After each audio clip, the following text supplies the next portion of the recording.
उपमुख्यमंत्री अजित पवार हे शेवटचा प्रवास ज्या विमानातून करत होते आणि विमान लँड होणार होतं त्याच्या अगोदर 5 ते 7 मिनिट या कार्यकर्त्यांनी अजितदादांना एक मेसेज केला होता.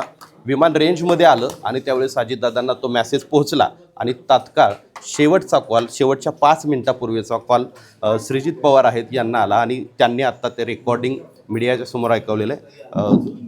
काय सांगाल तुम्ही? मेसेज तुम्ही दादांना केलेला होता आणि तात्काळ तुम्हाला फोन आला. खरं तर हा दादांचा शेवटचा कॉल तुमच्याबरोबर झाला आहे, काय वाटतं? खूप खूप वेदना आहेत.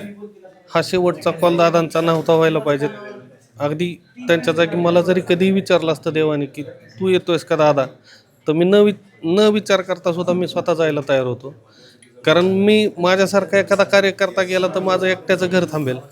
पण जेव्हा दादांसारखा माणूस रोज हजारो लोकांची कामं करतो, लाखो लोकांच्या विषयावरती तत्परतेने निर्णय घेतो, असा माणूस जाणं म्हणजे लाखो घरांच्या संसाराला ब्रेक लागणे.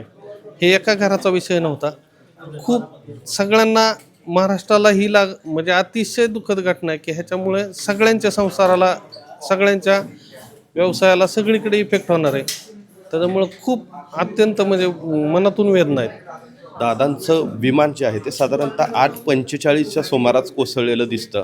तुम्ही किती वाजता दादांना मेसेज केला आणि तुम्हाला किती वाजता फोन आला होता? साधारण 8:19 मी मेसेज केला. तर बहुतेक विमान रेंजमध्ये नसावं, त्याच्यामुळं 8:19ला मेसेज मिळाला नसेल. जसं विमान रेंजमध्ये आलं आणि दादांना तो मेसेज मिळाला अगदीच म्हणजे थोडासुद्धा वेळ न वाया घालवता फ्लाईट उतरायच्या आतमध्ये त्यांनी तो मला कॉल करून समजवण्याचा प्रयत्न केला की बाळा, आपण सगळ्यांना न्याय बरोबर देतोय. 8:37 मला कॉल आला की बाळा, आपण सगळ्यांना बरोबर घेऊन जातोय, सगळ्या जाती धर्मांना आपल्याला बरोबर न्यायचं आहे आणि तू म्हणजे ह्या सगळ्यात मी योग्य निर्णय घेतोय. मग त्याच्यावरती मी कारण मला माहीत होतं की आपली बुद्धी लहान आहे. हे दादा हे जगाचा विचार करणारे माणूस आहेत.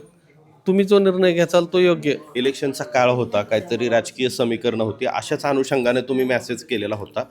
तो मेसेज काय होता आणि दादांनी तुम्हाला काय सांगितलं? तो मी फक्त एवढंच की बाबा, एक आपण माळी समाजाला संधी देऊयात. की आपण नगराध्यक्ष मराठा केलेले आहेत, मार्केट यार्डचे चेअरमन गावडे साहेब केलेले आहेत.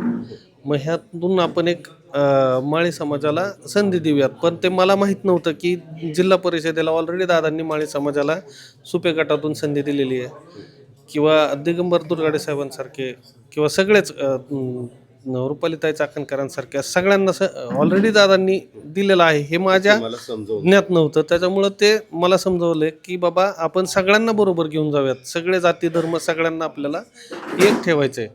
ह्या संदर्भातला त्यांचा शेवटचा मेसेज होता. आणि तो मला वाटलं की हा जर दादांचा शेवटचा आवाज सगळ्यांना ऐकला पाहिजे, ते म्हणून आपण इथपर्यंत आलो.